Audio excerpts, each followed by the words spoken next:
Buenos días, bienvenidos a estas pautas de oración para nuestro día de hoy. Hoy nos encontramos con dos textos hermosos como propuesta de la liturgia para orar. El primer texto es del primer libro de Samuel, capítulo 16, del 1 al 13. Primer libro de Samuel 16, del 1 al 13.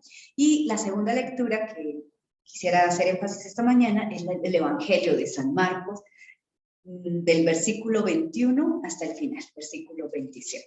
Marcos 2, del versículo 21 hasta el 27. Y entonces estas dos lecturas tienen un punto en el que repiten un elemento, ¿no? Y es el rey David. La primera lectura habla de la elección de David como rey de Israel, próximo rey de Israel. Y en el Evangelio el Señor se refiere a David en un momento en el que rompe las reglas, ¿sí? Entonces, digamos, dejémoslo así de inicio. Entonces, la elección de David. Pues ustedes recuerdan, el día de ayer en la liturgia, el Señor repudió a Saúl como rey de Israel porque no fue dócil a lo que él le había pedido. Aparentemente hizo lo que Dios le decía, pero no estaba siendo dócil en su corazón. No le hizo caso hasta el final. Y entonces el Señor invita al profeta Samuel a ungir un nuevo rey para Israel. Y entonces van a la casa de Isaí, que tiene varios hijos, para que entre esos hijos el profeta unja al rey de Israel. Entonces es divertido porque el profeta llega y pues Isaí sencillamente le presenta a los hijos, y cuando llega ante el primer hijo, dice que era muy alto, muy apuesto, un gran miembro del ejército, pues dice, seguramente este es el que Dios ha escogido como rey. Y entonces dice, no te fijes en su altura ni en su apariencia, porque no lo he elegido, lo he rechazado. Los hombres se fijan en las apariencias, pero Dios ve el corazón. Y entonces me gustaban mucho los criterios de elección que tiene Dios. Los hombres nos fijamos en las apariencias, pero el Señor elige no lo más grande y lo más aparatoso. El Señor se fija en el corazón. Y entonces aquel que en esa casa no pintaba nada, el que era el hijo menor, el que estaba en el campo cuidando las ovejas, el que ni siquiera tenían en cuenta porque es que el papá dice, ya no hay más, o sea, no tienes más hijos, dice, bueno, sí, está el chiquito, el que está cuidando las ovejas en el campo, o sea, ni siquiera pintaba para su papá, y justo es a ese al que Dios elige como próximo rey de Israel. Entonces, me encantaba mucho porque esos son los criterios que el Señor tiene para elegir nuestra vida, elegir la vida de las personas que Él quiere en su servicio. Pues nos elige sencillamente para nacer, ¿no? Entonces no elige solamente lo fuerte, lo grande, lo que tiene gran belleza. El Señor tiene otros criterios. Elige lo pequeño, lo humilde, lo que no se tiene en cuenta, aquello que a lo mejor para muchos ni siquiera tiene cabida en las posibilidades de que de ahí salga algo grande, y a eso es en donde Dios pone su mirada, ¿no? Entonces, pues eso que aplica para el rey David puede aplicar para la ciudad de Belén, que pequeña entre todas las ciudades de Israel, puede aplicar para Nazaret, de donde qué bueno puede salir de Nazaret, le dijeron al mismo Jesús, o sea, puede aplicar para María, una mujer sencilla, una campesina ahí de Nazaret, y cada uno de ellos, de estos lugares, de estas personas, de estas ciudades elegidas por Dios dentro de sus planes, ¿no?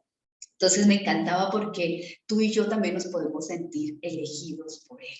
De hecho, hemos sido elegidos en el bautismo como sacerdotes, profetas y reyes. Tú y yo también somos como David, reyes, llamados a regir esta tierra, a regir nuestra vida, llamados como profetas, a predicar, a anunciar la palabra del Señor, llamados como sacerdotes a ofrendar esta vida, este día de hoy, pues al Señor, así detrás de todas las circunstancias sencillas que tenemos que vivir hoy. Entonces, creo que esa es como la primera cosa en la que quería enfatizarme.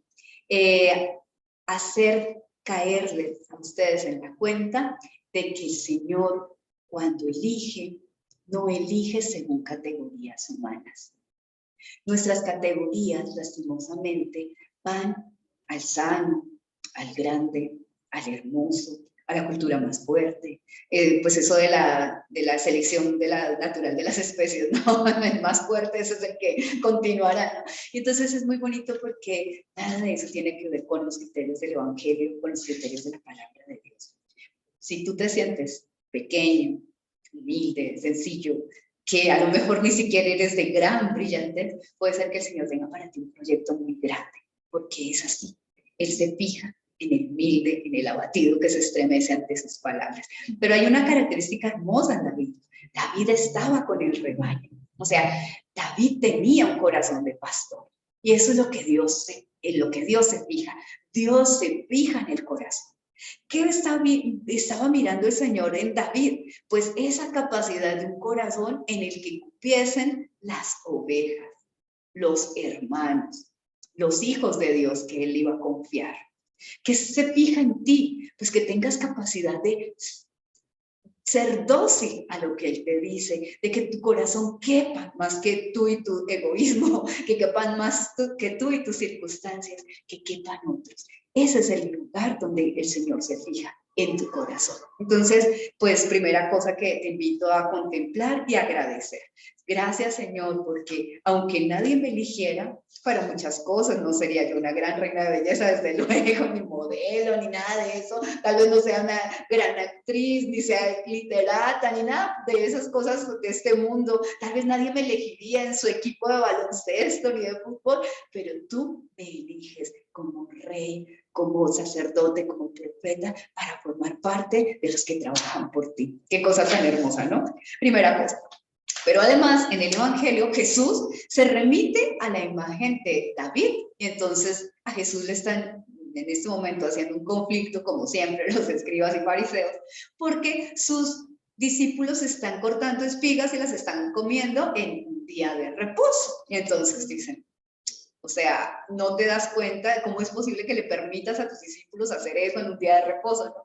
Y me encanta porque Jesús es bien concreto y dice, a ver, ¿ustedes no se acuerdan de lo que hizo David? Que entró en un templo y agarró la ofrenda y comió él y les dio a los hombres que estaban con él, porque finalmente pues está hecho el sábado para el hombre y no el hombre para el sábado. Entonces, esto, ¿qué está diciendo? ¿Por qué se fijan tanto en las cosas externas, en las leyes externas, en las prácticas externas, si todo eso está y debe estar en función de la vida? Si tenían hambre estos hombres de David que estaban en plena batalla y no tenían que comer, ¿no era lícito que agarraran los panes de la ofrenda y se los comieran con tal de seguir defendiendo al pueblo de Dios? Así casi lo pone el Señor. Y lo que está diciendo el Señor es, y aquí hay uno que es más grande que David. No lo dice así, pero en el fondo está diciendo, aquí hay uno que es más rey que David, el Hijo de Dios.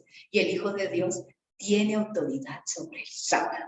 Y entonces, pues ustedes dirán, bueno, ¿y eso qué tiene que ver con nuestra vida? Pues la aplicación que a mí me venía esa mañana era algo muy bonito, y es que justo el Señor tiene como valor supremo la vida de la persona humana.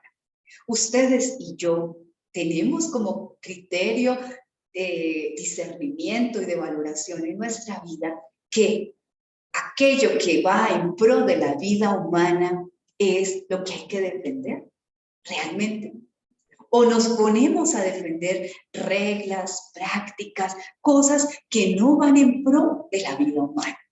Y entonces aquí el Señor está diciendo un criterio interesante. Si la ley no va en pro de la vida, no estás obligado a seguir esa ley. Y entonces, nada que ver con todas las situaciones actuales que tenemos. O sea, todo que ver. Imagínense, si la ley del aborto no viene a cubrir, a defender, a albergar la vida, esa ley no tiene por qué cumplirse.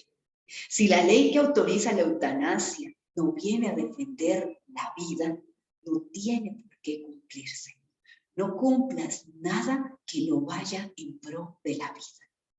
Y entonces me encantaba, porque hay tantas leyes antivida en nuestro mundo que ser cristiano implica tener muy claro lo que tus criterios y tus valores como creyente te invitan a vivir.